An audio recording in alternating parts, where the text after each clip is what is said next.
Today is Anzac Day. This is a day where Australians pause and reflect on the sacrifices Australian military personnel have made over the last 110 years in both armed conflicts and humanitarian crises. Each year in Vo-Gus prospecting, I try to use this as an opportunity to talk about post-traumatic stress disorder and some of the pitfalls that people can slip into, given it is one of the biggest killer of our military personnel and our first responders, more so than any other armed conflict we have been involved in recently. And today I have really strongly debated about whether or not to put up this video, simply because what I'm about to say is a very hard truth that absolutely revolutionized my life when it was told to me, but it took me a little bit of time to come to grips with it. One day I was sitting with my trauma counselor and I had made massive leaps of progress towards getting back to a more balanced equilibrium within my life. I was having less panic attacks, far less depressive episodes,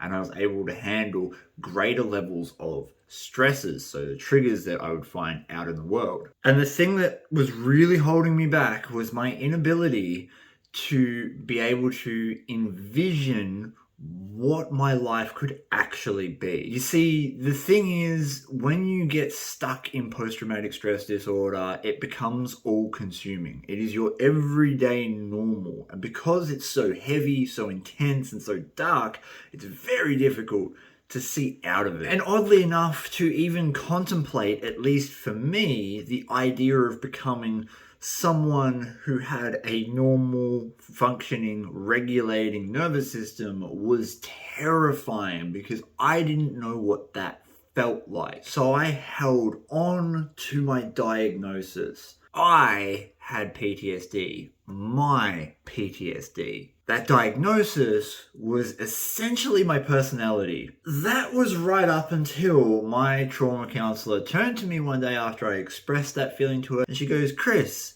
there is no first place prize for suffering."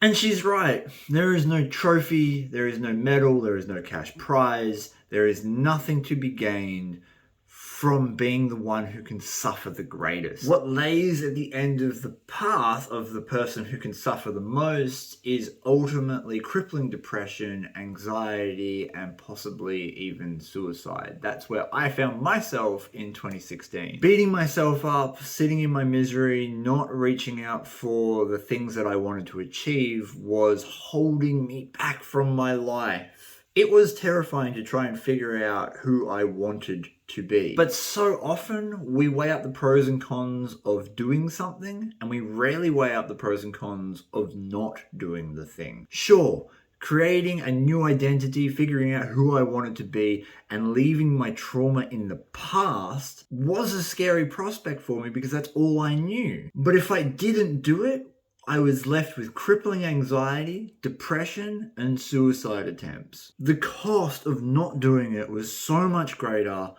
than the risk of trying to change myself for the better. This is an incredibly complex and confronting subject to talk about. So I want to leave you guys with this. From someone who tried to take his own life, you have everything to gain from reaching out. I know how difficult and terrifying it is, and there will 100% be people that don't get it, but you don't have to justify your trauma to them.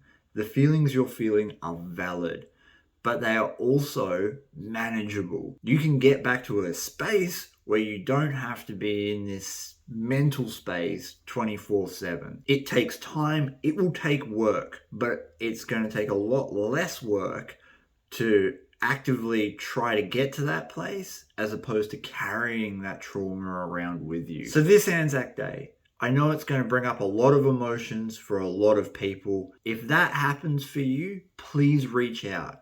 Whether it be to a family member that you can trust, a friend that you can trust and confide in, or one of the anonymous helplines such as Lifeline here in Australia that will be able to give you support while you're going through that level of emotion, and then look for some long-term help in the form of a psychologist, a trauma counselor, and don't be afraid to go through several of them. I went through seven different ones before I found one that worked for me, before I found one that was on the same level as what I was. And lastly, if you know someone that's in this situation, you don't have to try and fix them, you just have to be there for them. That could be something as simple as rocking around to their house with a beer, saying, "How you going, buddy? Do you want to hang out today?" With all that being said, I hope you guys have a safe Anzac Day. If you are in trouble or crisis, please reach out to someone. Don't sit in it. You don't have to be alone in this situation. Please look out for your mates. And until next time, from a very sleepy puppy and myself, peace, and we're out.